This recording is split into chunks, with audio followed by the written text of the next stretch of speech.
제가 주장자를 들고 있으니까 신기하게 생각하는 분들이 꽤 많은 모양이죠.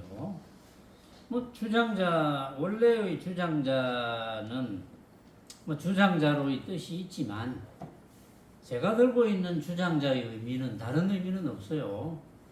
단지 법문하는데 좀 도움을 줄 수 있다. 이 주장자는 누가 만들었느냐, 뭐 이런 법문하는 도움을 주는 뭐 그런 정도니까 혹시 유튜브를 통해서 법문을 듣는 분들은 괴이하게 생각 안 하셔도 됩니다. 이 주장자는 단지 법문하는 도구일 뿐, 뭐 그 외에 뭐 별로 의미가 없어요. 어떤 분은 주장자를 놓고도 법문할 수 있죠. 이렇게 놓고 법문하면 왼쪽 팔도 안 아프고 훨씬 좋은데 아무 문제 없어요. 그러면 이제 놓고 한번 해볼까요? 놓고 하다가 주장자가 필요할 때만, 자, 이 주장자 누가 만들었어요? 이래 할 때만 뭐 들고 한다든지. 왜냐하면 괴이하게 생각하는 분들이 이제 꽤 있는 모양이더라고요. 왜냐하면 유튜브에 보면은 주장자는 왜 들고 있는겨 뭐 이런 사람도 있고, 그 일일이 또 뭐 설명해 주려니까 그런데 들 수도 있고 안 들 수도 있고, 또 어떤 분은 스님도 아니면서 왜 들고 있습니까? 이런 경우도 있는데, 또 스님은 왜 듭니까? 뭐 다를 바가 있습니까? 똑같이요. 그래서 뭐 이래도 해보고 저래도 해보고, 또 어떤 분이 이제 또 모르죠. 또 이리저리 이야기하면 언론은 열려 있으니까 무슨 이야기든지 충고를 해 주시기 바랍니다. 못할 게 없어요. 다 할 수 있습니다. 자, 또 이제 몇 분이 주장자는 왜 들고 있습니까? 이러니까 오늘 한번 나와봤습니다. 네. 또 이제 주장자 놓고 법문을 하다 보면 전에는 늘 주장자를 들더니 왜 이번에는 놓아봤습니까? 또 이런 분이 계실지도 몰라요. 뭐 그러면 또 들어보죠. 뭐 그러면 뭐 별거 아니니까. 자, 오늘은 제가 주장자를 놓고 법문했을 때 몸이 좀 더 편하면 팔이 안 아프다든지, 사실 이제 이쪽 왼쪽 관절이 조금 안 좋아요. 제가 조금 안 좋은데 뭐 이게 혹시 좋아지면 주장자를 놓고 하니까 왼쪽 관절이 좋아졌네 이러면 이제 놓고 하든지 뭐 그래 하면 되죠.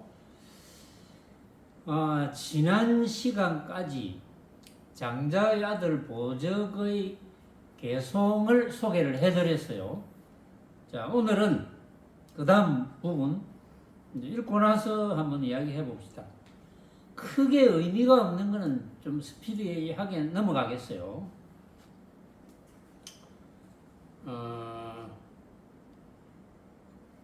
이제 유마경은 여러분들이 아시다시피 대승경전이거든요. 그래서 대승경전은 부처님의 초기 경전 이후에 또 부파불교 시대 이후에 대승경전이 나왔기 때문에 대승경전이 어떻게 발생했는지, 대승경전의 특징이 뭔지 이런 걸 모르는 분도 계실 거예요. 어쨌든 이 유마경은 대승경전 중에 대표적인 거고, 특히 유마거사가 주인공이거든요. 유마거사가 여기서 이제 원주인공인 석가모니 부처님은 승가의 대표. 그 다음에 이제 승가를 이름하여 이제 반대의 용어가 속가잖아요. 그래서 속가의 대표 유마거사.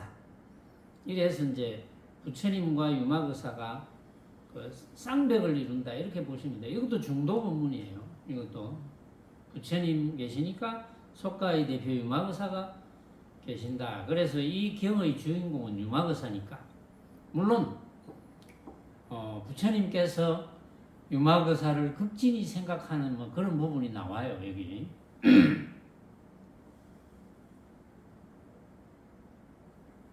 이때 장자의 아들 보적이 이 개송을 설하여 마치시고 부처님께 사례어 말씀하시되 세존이시여 이 500장자의 아들이 다 이미 안욕따라 삼맥삼 보리심을 내었사오니 원컨된 부처님 국토의 청정함 얻음을 듣고자 하나이다.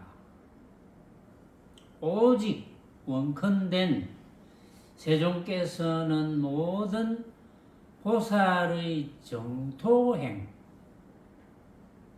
맑은 땅, 보살의 정토행, 맑은 깨끗한 정토, 깨끗한 땅의 행위 또는 깨끗한 땅으로 가는 행위 또는 깨끗한 땅에 있을 수 있는 행위 뭐 그런 뜻이거든요. 정토행. 어떻게 하면 깨끗한 땅에 갈 수 있느냐 뭐 이런 거 설하여 주소서. 부처님이 말씀하시되 착한지라 보저가 이에 능히 모든 보살을 위하여 열애의 정토행을 물으니 자세히 듣고 자세히 들어서 잘 생각할지어다. 마땅히 너를 위하여 설하리라 했습니다. 그 뒤에 이제 조금 내용이 있는데 뭐 지금까지 소개한 내용은 별거 없어요. 500장자의 아들이 다 이미 안욕따라 삼맥삼보리심을 냈다 그래서 보적이 그러면 안욕따라 삼맥삼보리심을 냈다는 것은 부처님의 말씀을 믿고 듣고 실천하겠습니다. 이제 이런 뜻이거든요. 그래서 부처님께서 말씀하시되 보저가 중생의 류가 이 보살의 불토이니 중생의 류, 중생의 종류 이런 뜻입니다. 중생의 류, 중생의 종류, 중생의 종류가 보살의 불토다. 보살의 불토. 불토. 보살의 불토가 정토죠. 정토. 깨끗한 땅이다. 보살의 정토다. 중생의 류가 이 보살의 불토이니 어떠한 바로 쓰이냐. 보살이 교화할 바 중생을 따라 불토를 취하며 조복할 바 중생을 따라 불토를 취하며 모든 중생이 응당 어떠한 나라에서 부처지혜에 드는가에 따라 불토를 취하며 모든 중생이 응당 어떠한 나라에서 보살의 근기를 일으킴인가로 따라 불토를 취하느니라. 어떠한 바로 쓰이냐. 보살이 깨끗한 나라를 취함은 다 모든 중생을 이익되게 하기 위함일세.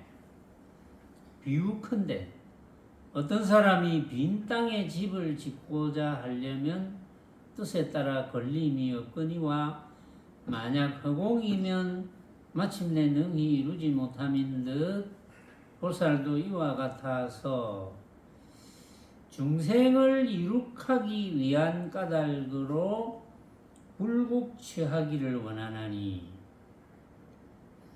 불국취하기를 원하는 자는 허공이 아님이니라.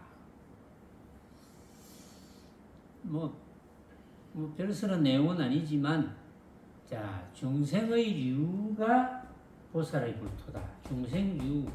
그러니까 쉽게 말하자면, 중생의 종류가 있기 때문에 보살의 불토가 만들어졌다 이거예요. 중생이 없으면 보살의 불토, 부처님의 깨끗한 땅 이게 왜 만들어지겠습니까? 중생이 있으니까 중생을 제도하기 위해서, 교화시키기 위해서 부처님 땅이 만들어졌다 이 말이죠. 응? 이제 결론은 그거예요. 그래서 보살이 교화할 바 중생을 따라 불토를 취하며 교화해야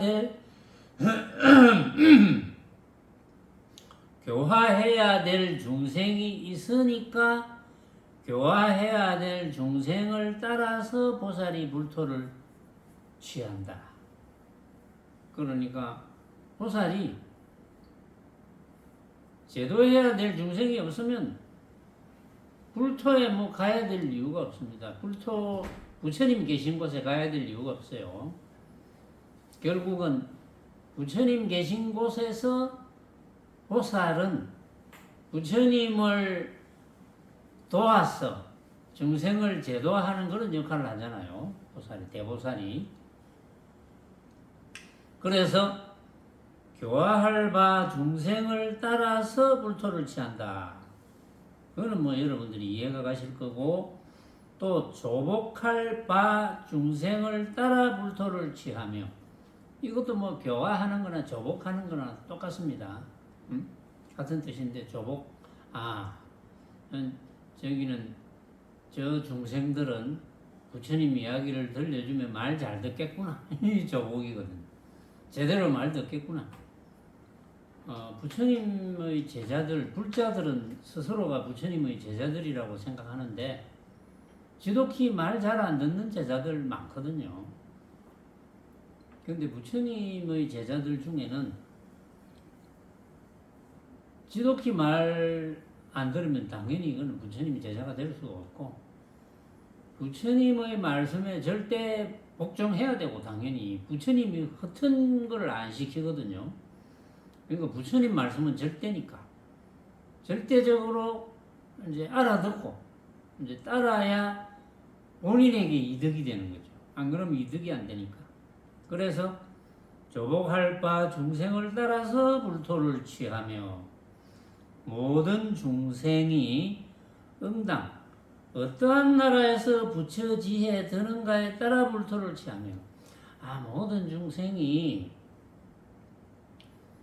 어떤 나라에서 부처지혜에 드는가, 어떤 나라를 만들어야지, 어떤 나라를 좀 잘 보이게 해야지 부처지혜에 들겠노? 거기에 따라서 불토를 취한다. 그러니까 어쨌든 그것도 결국은 모든 중생이 어떻게 하면 좀 더 빨리 부처님의 지혜를 터득하겠노? 그런 나라를 만들자. 그런 불토를 만들자. 거기에 따라서 이제 불토를 취하는 것이 된다. 이제 그런 뜻이고, 결국은 그것도 중생 제도를 위해서다. 그렇죠.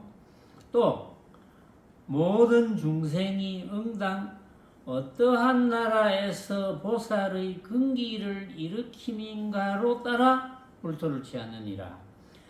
나라를 어떻게 만들면 보살의 근기를 일으키겠노? 보살의 근기를 일으키지 못하면 그거는 부처님의 말씀을, 부처님의 중도 법문을 터득해서 열반에 들 수가 없잖아요. 결국은 부처님께서 중생 제도하는 그 목적이랄까, 그거는 어쨌든 부처님께서 터득하신, 깨달으신 중도 법문을 모든 중생들이 다 알아듣고 실천해서 집착이 완전히 떨어져서 걸림이 없어서 결국은 나중에는 열반에 들 수 있도록 이제 그 목적이거든요. 그 목적으로 불토를 취한다.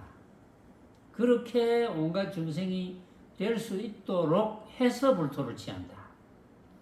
그럼 여러분들이 이제 뭐 이런 정도는 다 알아들을 거고, 그래서 보살의 근기를 어떤 나라에서 보살의 근기를 일으킵니까? 보살의 근기를 못 일으키면 안 되죠. 응? 뭐 사람의 근기 정도 갖고는 안 되거든요. 보살의 근기. 보살의 근기가 결국은 부처의 근기거든요. 누구나 부처될 소질이 있으니까 부처의 근기를 일으킬 수 있는 땅을 만들자. 거기에 온갖 보살들이, 온갖 대보살들이 부처님을 도와서 또 중생을 이롭게 하는 것. 그게 이제 목적이라 이거예요. 왜 그렇느냐 하면은 보살이 깨끗한 나라를 취하면, 깨끗한 나라, 어떤 것이 깨끗한 나라겠습니까? 보살이 깨끗한 나라를 취한다. 그 이제 앞에서 있죠. 이제 목적은 보살이 깨끗한 나라를 취하는 것은 결국은 온갖 중생이 쉽게 제도될 수 있는 환경을 만들어주기 위해서, 이렇게 보면 되거든요. 보살이 깨끗한 나라를 취해야 되겠다. 그럼 어떤 것이 깨끗한 나라입니까? 깨끗한 나라는 어떤 것이 깨끗한 나라라고 여러분들은 생각합니까? 온데 뭐 먼지도 하나 없고 때도 하나 없고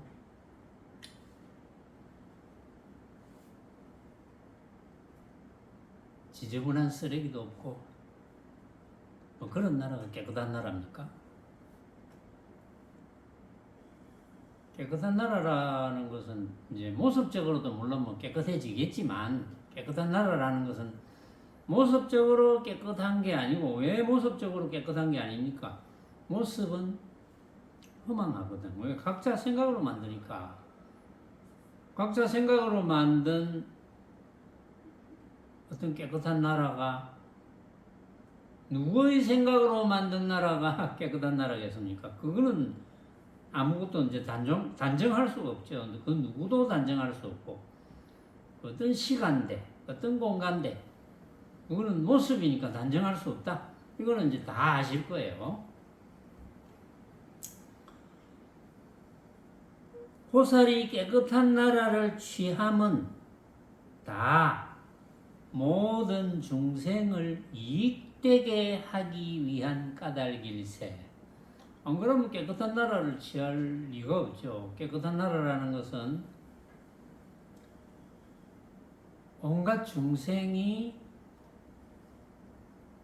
부처님이 깨달으신 중도를 터득할 수 있는 나라. 그러면 그 나라에 있는 수행자들은, 쉽게 말해서 수행자들은 그 나라에 있는 온갖 만법이지, 쉽게 말해서 만법, 빛깔, 소리, 냄새, 맛, 감촉과 여러 가지 방법으로 벌어지는 우리가 만날 수 있는 모든 모습이 진짜라고 착각이 안 되는 상황을 자꾸 만들어줘야 된다. 전부 각자가 생각으로 만든 가짜인 줄 알면은 그 자체가 깨끗한 거잖아요. 깨끗하지 않은 것은 고정되면 깨끗하지 않거든요. 뭐든지 고정되면 실물이 되어버리니까. 그럼 깨끗하지 않죠. 깨끗하려면 하나 또 고정되는 것이 없다. 그거보다 깨끗한 게 없죠. 왜냐하면 걸릴 것이 없으니까. 걸림없는 상태가 될 수 있는 나라. 모든 중생이 걸림없는 상태가 될 수 있는 나라. 우리 제일 깨끗한 나라입니다. 그렇게 되어야지 모든 중생에게 이익이 되는 거거든요. 그 외에는 이익되는 게 없습니다. 비유컨댄 어떤 사람이 빈 땅에 집을 짓고자 하려면 뜻에 따라 걸림이 없거니와, 번역이 이렇게 됐지만 뜻은 뭐냐 하면, 빈 땅에 집을 지으려면 마음대로 집을 지을 수 있다 이 말이지. 빈 땅이 있으면 뭐 크게도 짓고 작게도 짓고 뭐 목조 건물도 짓고 브로크 건물도 짓고 다 지을 수 있다. 빈 땅에 있으면. 그런데 만약 허공이면 마침내 능히 이루지 못함인 듯. 그냥 허공이면 집을 지을 수 없잖아요. 뭐 빈 땅이 있어야 짓지. 이게 무슨 의미냐 하면 이 빈 땅은 무엇의 비유겠어요? 중생들의 비유입니다. 빈 땅은. 그러니까 빈 땅이 있어야지 불토를 치야지. 빈 땅이 있어야지. 중생들이 빈 땅의 비유라는 것은 이제 제도할 중생들이 있어야 불토를 취해서 제도하는데 도움을 주잖아요. 근데 아무것도 없으면 도움을 줄 필요가 없잖아. 그러니까 허공 같은 데는 그거는 아무 소용없다 이렇게 비유를 한 거예요. 보살도 이와 같아서 중생을 이룩하기 위한 까닭으로 불국취하기를 원하나니. 근데 번역은 이렇게 됐는데 이렇게 이제 번역하면 사실은 잘 못 알아듣죠. 보살도 이와 같아서 중생을 이룩하기 위한 까닭으로 이렇게 되어 있는 것을 조금 알아듣기 이제 쉽게 하면 중생을 해탈로 이끌어서 열반을 이룩하기 위한 까닭으로 이렇게 하면 이제 알아듣겠죠. 그래서 불국취하기를 원하나니 불국취하기를 원하는 자는 허공이 아님이니라 이렇게 번역했는데 사실은 이렇게 번역하면 못 알아듣죠. 불국취하기를 원하는 자는 허공에서는 안 되느니라 이제 이렇게 번역을 해야 돼요. 사실은 제가 번역을 다 새로 하고 싶지만 이제 그럴 인연이 될는지는 모르겠어요. 대충 여러분들은 이제 번역을 새로 하고 싶구나 뭐 이렇게만 생각하시면 돼요.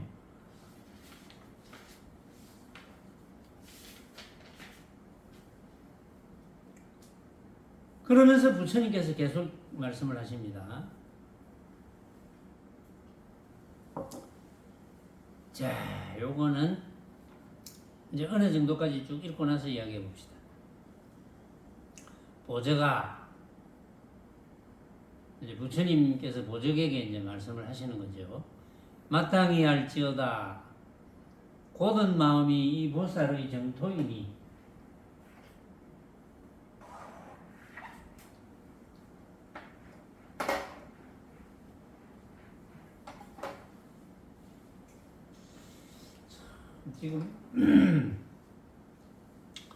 지금 모든 걸 새로 이제 살펴보니까 문제가 너무 많아요. 지금 이걸 참 어떻게 해야 되나 하고 지금 생각을 하고 있는데 일단 인연에 맡겨봅시다. 보저가 마땅히 알지어다. 곧은 마음이 이 보살의 정토이니 곧은 마음 한문으로는 직심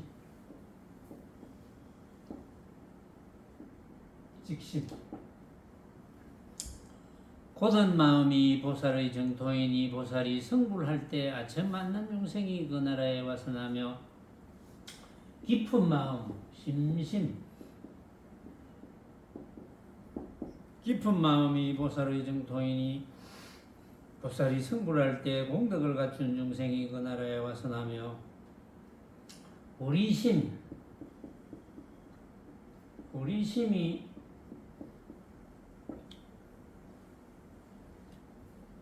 이 보살의 정토이니 보살이 성불할 때 대성 중생이 그 나라에 와서 나며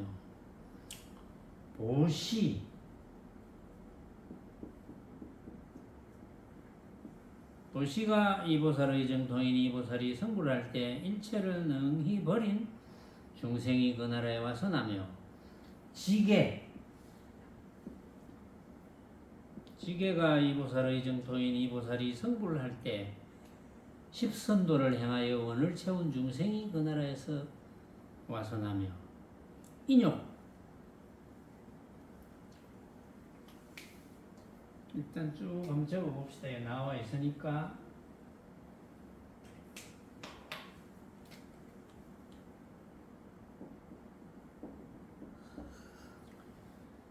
인욕이 보살의 정토인이 보살이 성불을 할 때 30 이상의 장엄한 중생이 그 나라에 와서 나며 정진이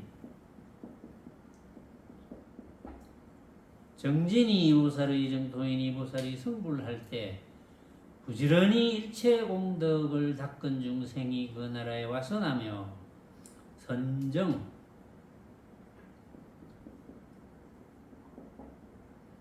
선정이 보살의 정토인이 보살이 성불할 때 마음을 걷어잡아서 어지럽지 않은 중생이 그 나라에 와서 나며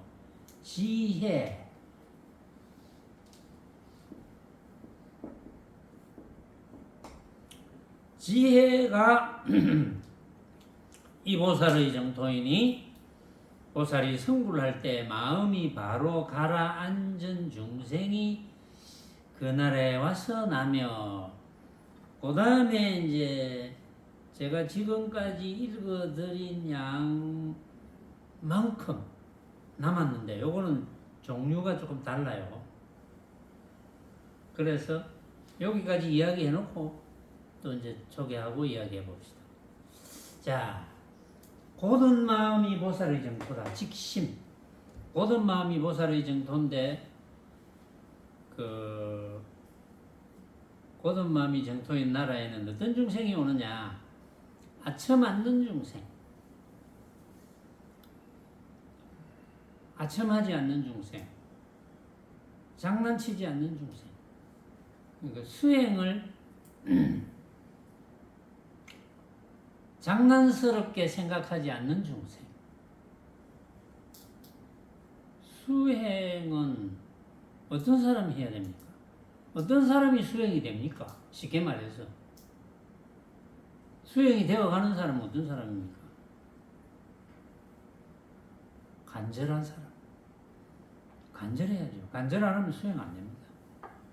유튜브 듣는 분도 마찬가지예요. 유튜브 본문 들으시는 분도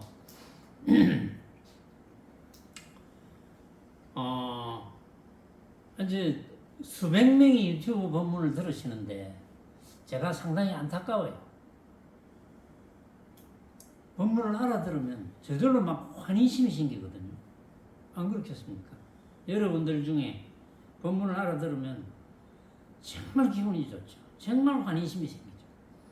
여기 있는 여러분들도 마찬가지고 유튜브 본문을 듣는 분도 마찬가지고 환희심이 생기지 않는 분들은 잘 못 알아듣는 겁니다. 안타깝게도. 잘 못 알아들으면 좋아요 못 누릅니다. 안타까워요. 못 알아듣는 사람이 너무 많아요. 다 알아듣기를 바랍니다. 저는.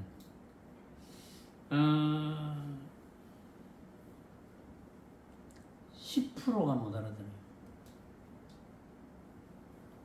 한 5% 정도 알아듣는 것 같아요. 그러니까 너무 안타깝죠. 다 알아들어야 되는데. 왜 못 알아들을까요? 이유는 하나밖에 없습니다. 간절심이 부족합니다. 간절심이 없어서 그래요. 아이고, 못 알아들으면 할 수 없는 거지, 본문이 이거 뿌이가? 이렇게 생각하는 분도 계실 거고. 그 다음에는 못 알아들을 만한 조건을 갖춰서 그렇는데, 지금 이 최상승 법문, 부처님의 중도 법문을 못 알아듣는 분들은 중도 법문하고 관계없는 법문을 너무 많이 들었어요. 그래서 못 알아듣습니다. 전에도 제가 이야기를 했다시피 자꾸 마음을 찾아야 된다 하고 마음을 봐야 된다 하고 마음을 느껴야 된다 하고 그런 법문을 자꾸 들으면 마음에 대한 상이 생겨서 중도 법문을 못 알아듣습니다. 이제 그 법문을 오래 들으면 오래 들을수록 상이 커지겠죠. 상이 깊어지겠죠. 그래서 못 알아듣는 거예요. 아주 죄송스럽지만 그런 법문을 쭉 들어오신 분들이 만약에 제 법문을 들으신다면 그 법문을 머릿속에서 다 지워야 돼요. 지우개가 있으면 제가 이거 지워드리겠는데 다 지워야 돼요. 지우지 않으면 절대 알아들을 수 없습니다. 그러니까 법문해드리는 제 입장에서는 부처님의 가장 핵심 법문인 오로지 부처님의 법문은 중도밖에 없거든요. 모습에 관한 것은 이념법이고 그 외에는 중도 법문밖에 없어요. 이 중도 법문을 못 알아듣는다면 그 안타깝게 그지없죠. 측은하죠. 대리심이 저절로 일어나죠. 지난번에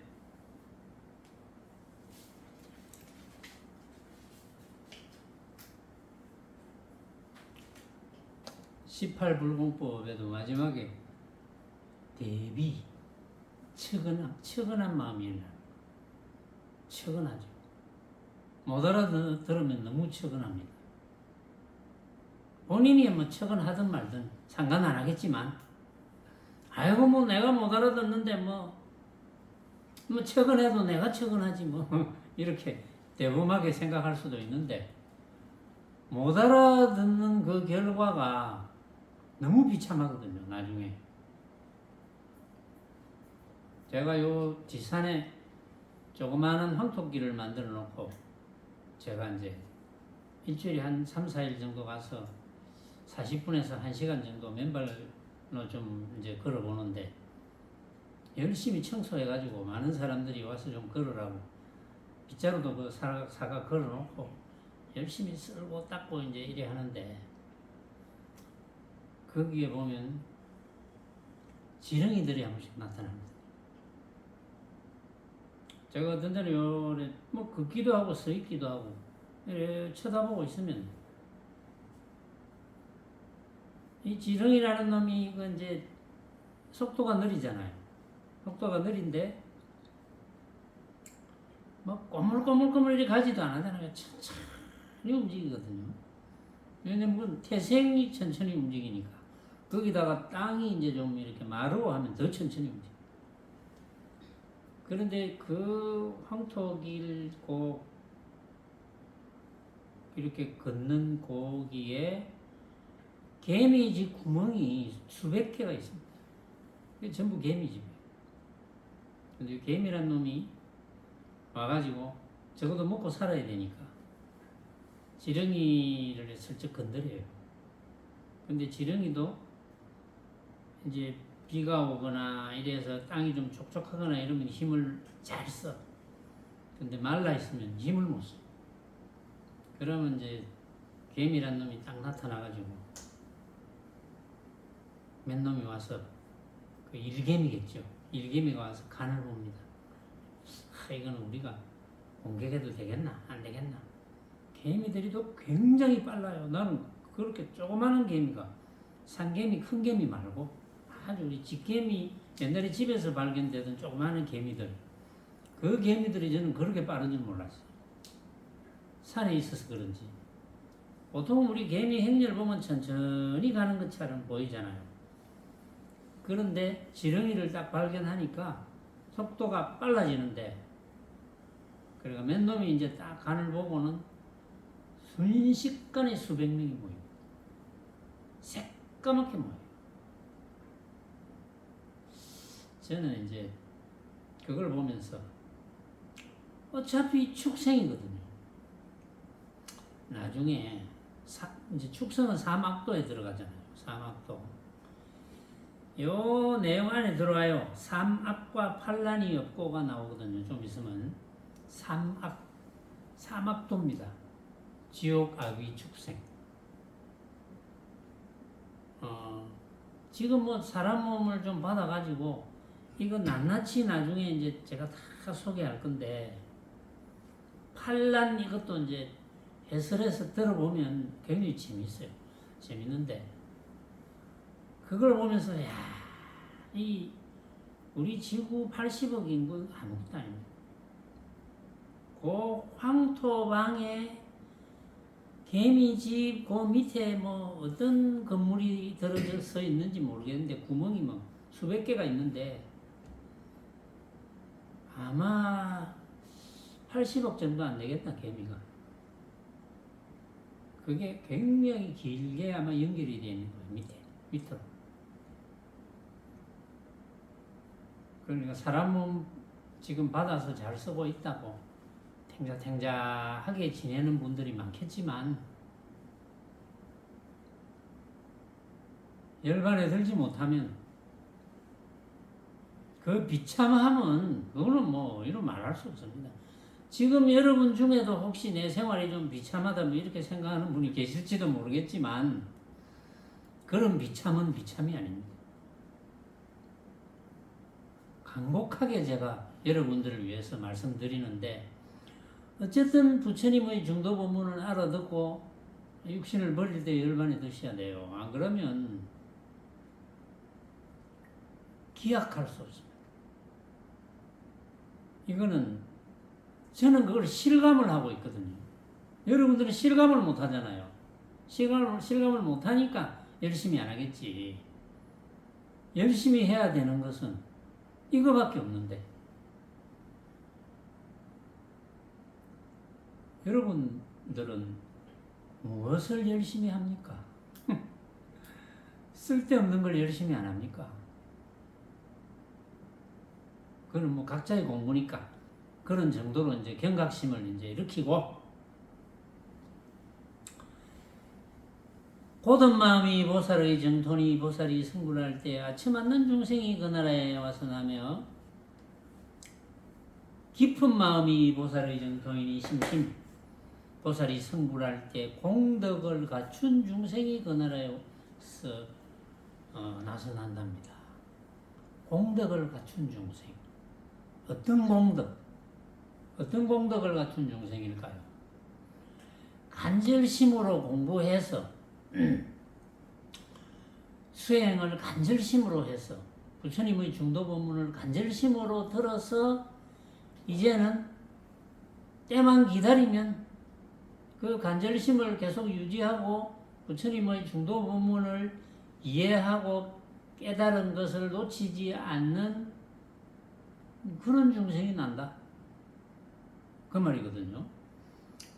보리심이 보살의 정토이니 보살이 성불할 때 일체를 능히 버린 중생. 대승 중생. 보살이 성불할 때 대승 중생이 그 나라에 와서 나며 대승 중생이 뭐 결국은 최상승 중생이거든요.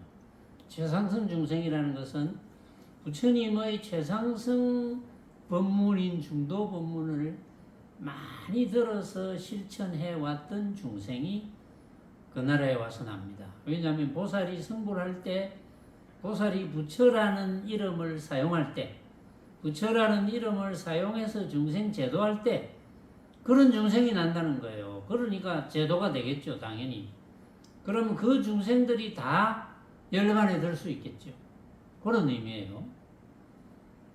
보시가 이 보살의 정토이니 보살이 성불할 때 일체를 능히 버린 중생이 그 나라에 와서 나며 보시는 버리는 거잖아요. 보시라는 것은 뭘 버리는 겁니까? 뭘 버리는 거예요, 보시는?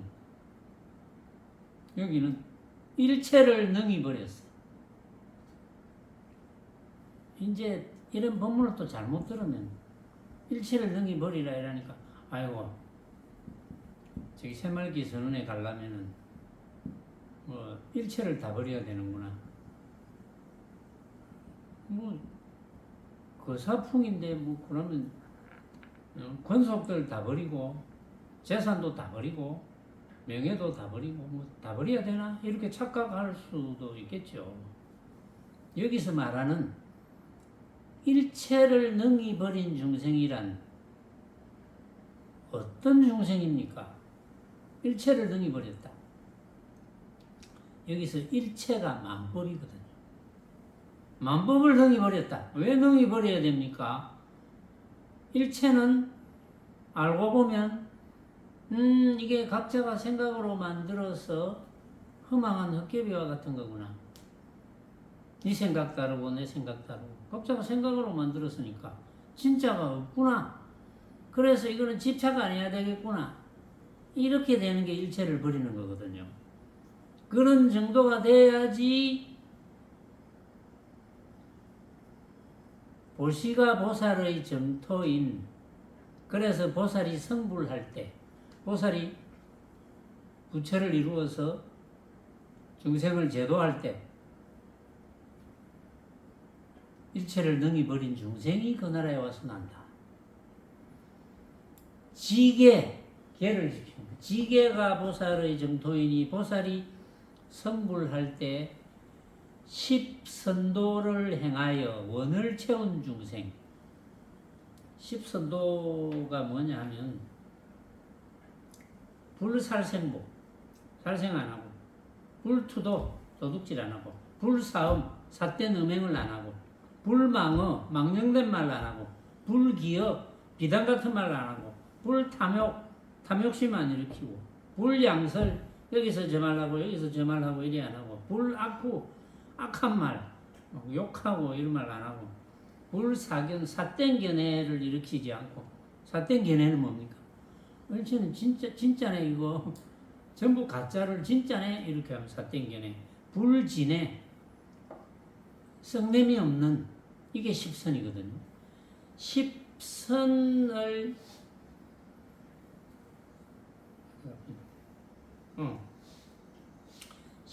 10선도를 행하여 원을 채운 중생, 그런 중생이 지계가 이 보살이 정토인 나라에 나서 나중에 수행을 이루어서 열반에 든다.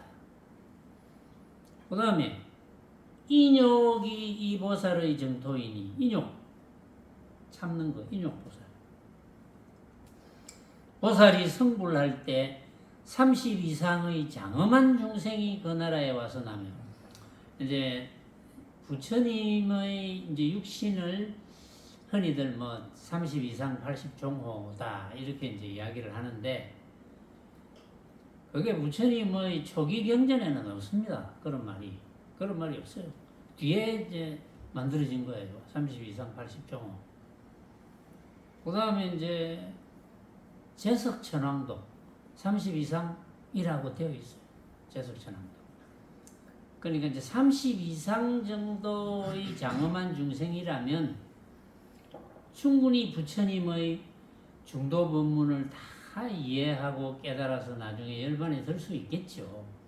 그런 중생이 난다. 인욕이 보살의 정토인 나라에 난다. 정진이 이 보살의 정토이니, 보살이 성불할 때 부지런히 일체 공덕을 닦은 중생이 그 나라에 와서 나면 부지런히 일체 공덕을 닦아야 돼요. 부지런히. 여러분들이 가장 부지런히 일체 공덕을 닦는 방법은 첫째, 매일 빠짐없이 중도 법문을 듣고, 이거는 기본 중에 기본입니다. 그것도 안 하고 여러분들은 뭘 위해서 삽니까? 저는 그게 이해가 안 가거든요. 그렇게 안 한다면 이미 해탈이 되었거나, 안 그러면 열반에 들 수 있는 필요 충분 조건을 다 갖추었거나, 그렇지 않다면 중도 법문을 매일 들어야지. 첫째. 그리고 눈만 뜨면, 이제 눈이라는 기관을 통해서 우리가 뭘 보잖아요. 눈만 뜨면 이거 내가 생각으로 만들었네. 참 신통하네. 내가 다 만들었잖아. 귀로 음악을 들으면 이것도 내가 만들었네. 참 신통하네. 내가 못 만드는 게 없네. 코, 냄새를 맡으면 이것도 내가 만들었네. 혀, 맛을 보면 이것도 내가 만들었네. 몸, 피부로 감촉을 느낀다. 더위를 느낀다. 추위를 느낀다. 아픔을 느낀다. 이것도 내가 만들었네. 어떤 방법, 뭐, 밥하는 방법, 요리하는 방법, 찜박질하는 방법, 수영하는 방법. 이 방법이 뭐 꼭 올라. 자유형을 하는데 뭐, 선생님이 가르쳐 주는 이것만 꼭 올라. 뭐, 그거 그대로 안 해도 뭐 앞으로 나가고. 그것도 다 생각으로 만드는 거니까. 그러니까 모든 모습은 각자가 생각으로 만든다는 것을 늘 확인하는 거예요. 이게 가장 쉬운 공부 방법입니다. 그러면 중도를 깨트릴 수 있는 삼독심이 일어나지를 않죠. 일어날 수가 없지. 그것도 실천 안 하면서 뭘 목적으로 삽니까? 저는 뭘 목적으로 사는지 그걸 잘 모르겠어요. 만약에 그렇게 안 하는 분들이라면 매일 중도 본문을 듣지 않고 일일이 이거 내가 생각으로 만들었네. 물론 중도 본문을 알아들어야 이게 가능하거든요. 중도 본문을 못 알아들으면 온갖 것을 쳐다보고 내가 생각으로 만들었네. 어떤 소리를 귀로 듣고 내가 생각으로 만들었네. 이렇게 안 돼요. 무조건 본문을 듣고 중도 본문을 알아들어야 됩니다. 그런데 참 안타깝게도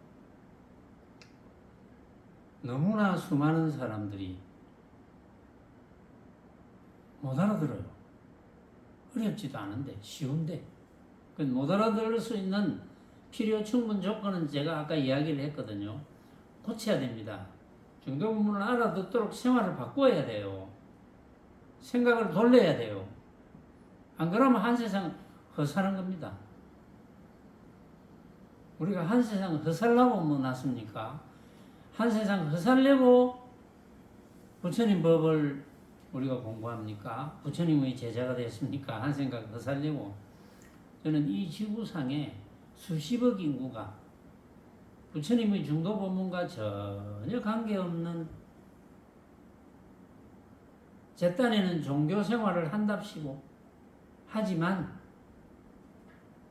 부처님의 중도 법문 외에는 그 어떤 진리도 없습니다.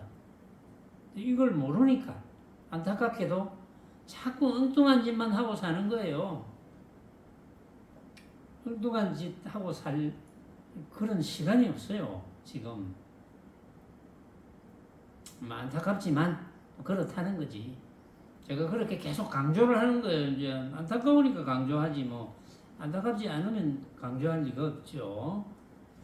자, 정진했고 정진은 부지런히 일체 공덕을 닦은 중생.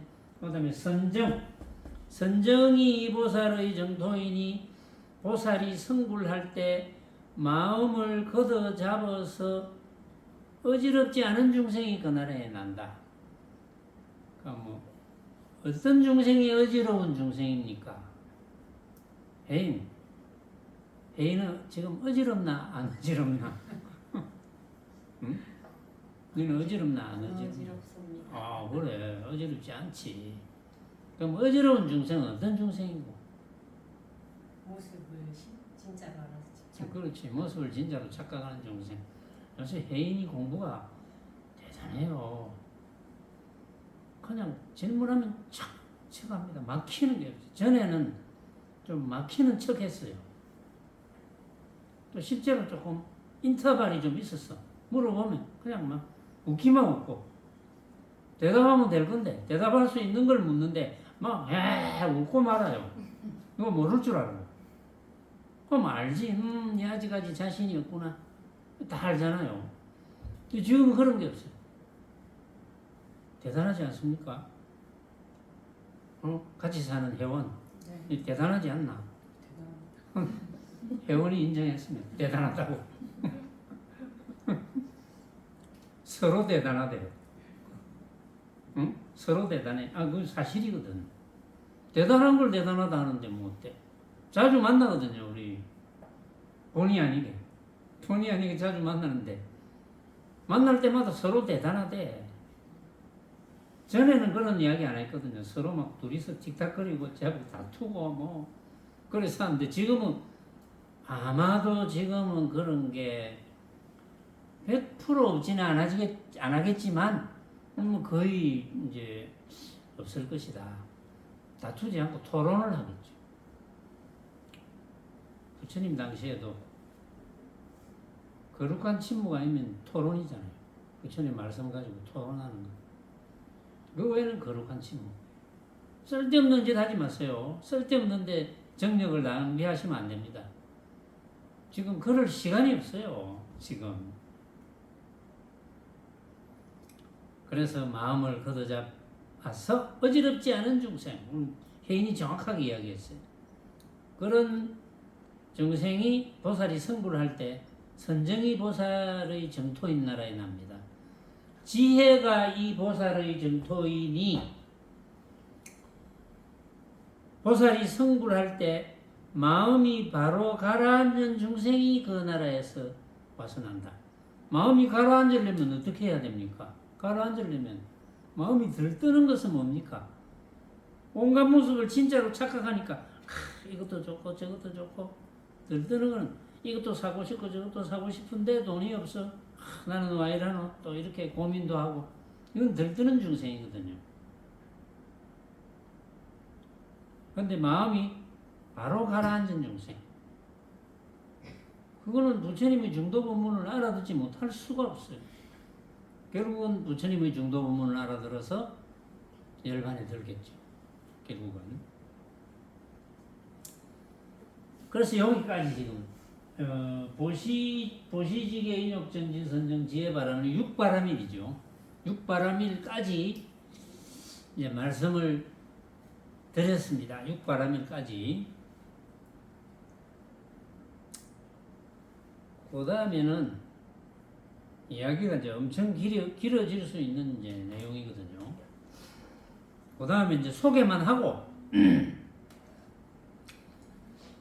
다음에는 바로 그냥 설명으로 넘어가겠습니다. 제가 이제 일일이 전부 다 찾아놨어요. 일일이 여러분들에게 소개하려고. 사무량심이 이 보살의 정토이니, 사무량심. 보살이 성불할 때 자비, 희사를 이룩한 중생이 그 나라에 와서 나며, 사섭법이 이 보살의 정토이니 보살이 성불할 때 해탈의 거두어 들인바 중생이 그 나라에 와서 나며, 방편이 이 보살의 정토이니 보살이 성불할 때 일체법의 방편이 걸림없는 중생이 그 나라에 와서 나며, 37도품이 이 보살의 정토이니 보살이 성불할 때 사념처, 사정근, 사신족, 오근, 오력, 칠갑지, 팔정도 중생이 이 나라에 와서 나며, 방금 제가 팔정도까지 7종류를 말씀을 드렸는데 요 7종류를 다 보태면 37가지가 됩니다. 그래서 37도품이라 그래요. 요 37도품은 부처님의 초기 경전에 나옵니다. 그래서 부처님의 초기 경전에 37도품이 자주 나오거든요. 자주 나오는데 부처님의 37도품이 자주 나왔다는 것은 부처님께서 37도품에 대해서 굉장히 많이 말씀을 하셨다. 전에도 이야기했지만 부처님께서 중도 법문을 하실 때는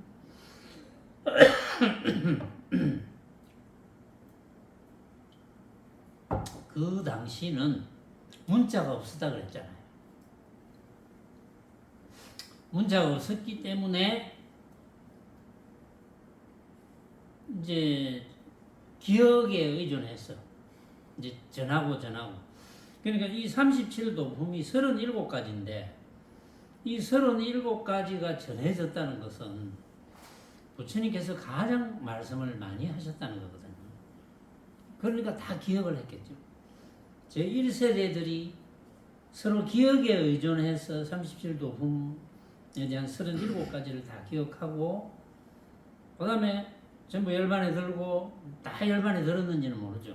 열반에 든 분은 들고 그 다음에 이제 제2세대들 또 37도 품이 전달이 됐겠죠. 또 제3세대 37도 품. 그러면서 기록할 때 37도 품이 주요 경전에 다 있는 거예요. 37도 품에 대한 이야기가. 그러니까 이 융화경에도 지금 37도 품에 대한 이야기가 나오는 거예요. 이게. 그래서 이거를 일일이 꼭 한번 듣고 넘어가야 됩니다. 사념처, 사정근, 사신족, 오근, 오력, 칠각지, 팔정도. 중생이 이 나라에 와서 나며 회양심이 보살의 정토이니 보살이 성불할 때 일체를 갖춘 공덕을 얻으며 판란을 설하여 제함이 이 보살의 정토이니 보살이 성불할 때 국토에는 삼악과 판란이 없고 스스로 계행을 지키며 남의 허물을 꾸짖지 않음이 보살의 정토이니 보살이 성불할 때 국토에는 금기를 범한다는 이름도 없으며 십선이 이 보살의 정토이니 보살이 성불할 때 목숨이 꺾이지 않고 크게 부하며 맑은 행을 가지고 말하는 바가 진실하고 항상 부드러운 말을 하며 권속을 여의지 않고 잘 다툼을 말리며 말하면 반드시 이익되고 그 다음에 미워하지 않고 성내지 않는 정견 중생이 그 나라에 와서 나느니라. 요게 지금 부처님의 지금 보적에게 법문을 하시는 말씀이거든요. 요게 보적에게 해주는 이제 부처님 법문의 요게 이제 일단락이 끝나는 전부거든요. 이제 사무량심부터 사무량심 사서법 이런 거는 또 초기 경전에도 이제 제가 본 적이 있는데 37도 품까지 어쨌든 방금 소개해드린 이 내용은 여기 이제 적은 내용이 아니니까 다음 시간에 하도록 하겠습니다. 마치겠습니다.